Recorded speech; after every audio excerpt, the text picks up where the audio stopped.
কিরে ফুটো, জামাই ষষ্ঠী কেমন খেলি? শুয়োরের বাচ্চা, আমার পোঁদ মেরে দিয়ে আবার জিজ্ঞাসা করছিস কেমন খেলাম? ল্যাওড়া, এমন বাবা খাওয়ালি যে ল্যাওড়া শ্বশুর বাড়ি গিয়ে নিজের শ্বশুরকেই ভুলে গেছি। আমি তো ল্যাওড়া আগেই বলেছিলাম যে এমন জামাই ষষ্ঠী খাবি যে সারা জীবন মনে রাখবি। বলেন কি? বাড়া খেলাম আর কোথায়, ল্যাওড়া এমন নেশা হয়ে গেছিল যে বাড়া শ্বশুর বাড়ির দরজাই খুঁজে পাইনি। বাড়া বাথরুমে গিয়ে ঘোরাঘুরি করছিলাম।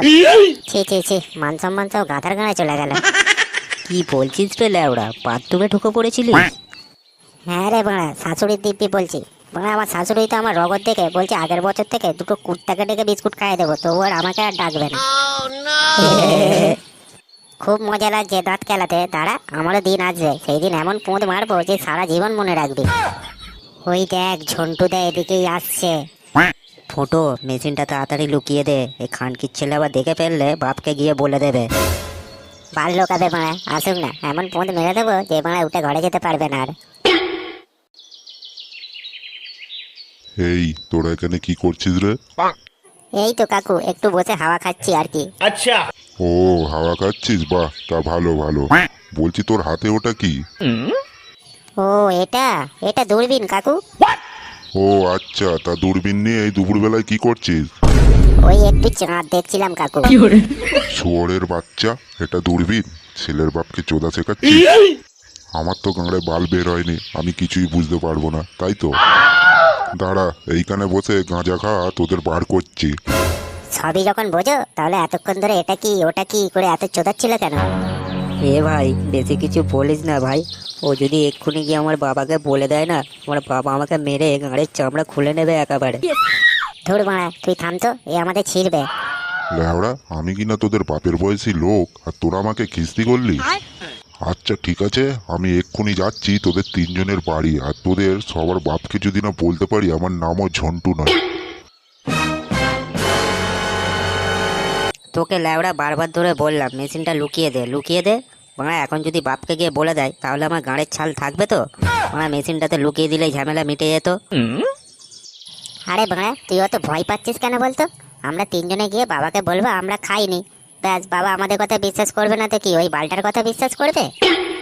হ্যাঁ রে পল্টু, ফুটো ঠিকই বলেছে, তুই অত মাথায় চাপ নিয়ে নিস তো। আমার মনে হচ্ছে ও বালটা আমাদের ভয় দেখাচ্ছে, ও বাড়িতে গিয়ে কিছুই বলবে না। আচ্ছা। না বললেই ভালো, আর বললে পুঁদ মারা হয়ে গেল।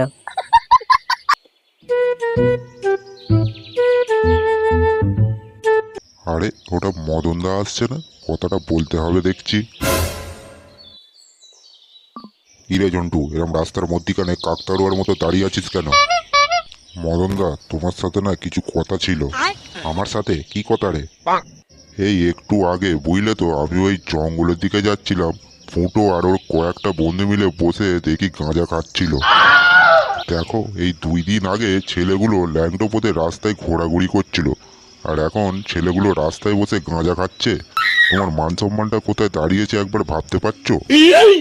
এই চোদনার সামনে বেশি কিছু বললে হবে না, এক্ষুনি না হলে মাথায় চেপে বসবে।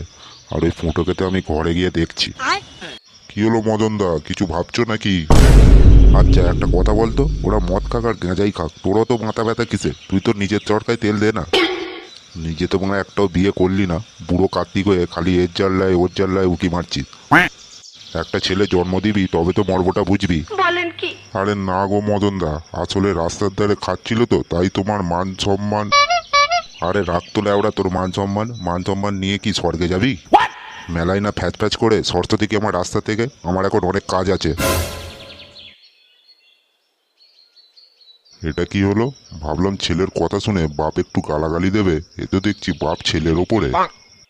যাক গে ল্যাওড়া, পরের ছেলে পরানন্দ, যত গাদা গাঁড়ে যাবে ততই আনন্দ।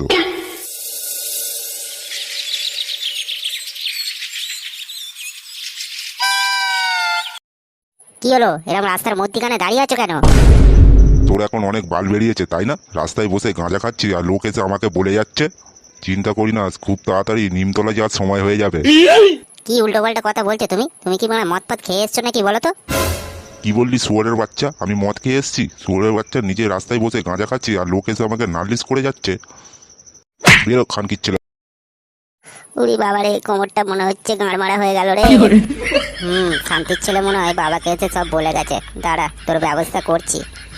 একবার ক্লাবে যাই, বন্ধুরা মনে হচ্ছে ওখানেই আছে, গিয়ে মিটিংটা করতে হবে, ওই খানকির ছেলেকে ছাড়লে হবে না। 2,000 years later. আরে ওই তো শান্তির ছেলে মন্টু ওখানে বসে চা খাচ্ছে, দাঁড়া তোর চা খাওয়াচ্ছি। উড়ি বাবারে! এই গাড় মেরেছে, শান্তির ছেলে কি মরে গেল নাকি? তাহলে তো পুলিশ এসে আমার পুরো পোঁদ মেরে দেবে একেবারে। শিগগিরই কেটে পড়ি এখান থেকে।